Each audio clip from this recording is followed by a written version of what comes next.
আপনারা যদি শ্রাবণ মাসে নিরামিষ রেসিপির খোঁজ করে থাকেন তাহলে আজকে আপনাদের জন্য এই রেসিপিটা। প্রথমে কড়াইতে বেশ কিছুটা পরিমাণ সর্ষের তেল খুব ভালো করে গরম করে এর মধ্যে দিয়ে দিয়েছি 1 চামচ সাদা জিরে। সাদা জিরে খুব ভালো করে ভাজা হয়ে গেলে এর মধ্যে দিয়ে দিয়েছি আমি 4টে বড় সাইজের ঝিঙে। ঝিঙেগুলোকে মাঝখান থেকে কেটে এরকমভাবে আমি বড় বড় টুকরো করে নিয়েছি। এরপর ঝিঙেগুলোকে তেলের মধ্যে খুব ভালো করে ভেজে নেব। দেখুন ঝিঙে থেকে কতটা জল ছেড়ে এসছে। এরপর দিয়ে দিয়েছি আমি 4 থেকে 5টা কাঁচা লঙ্কা।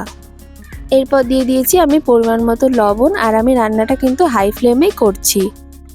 লবণ দিয়ে বেশ কিছুক্ষণ নেড়ে চেড়ে ঢাকা দিয়ে দেবো।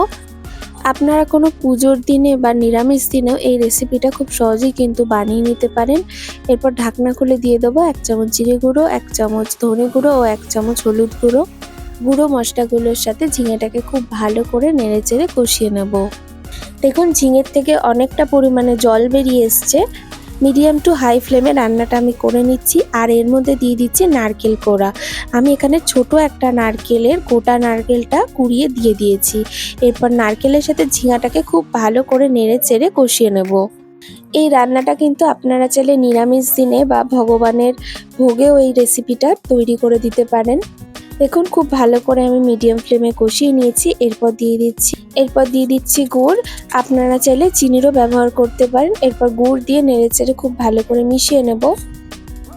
আর এর মধ্যে দিয়ে দিয়েছি আমি কাজু ও কিশমিশ। কাজু কিশমিশ দিয়ে নেড়েচেড়ে খুব ভালো করে আমি কষিয়ে নেব। আর সবশেষে দিয়ে দেব গরম মশলা।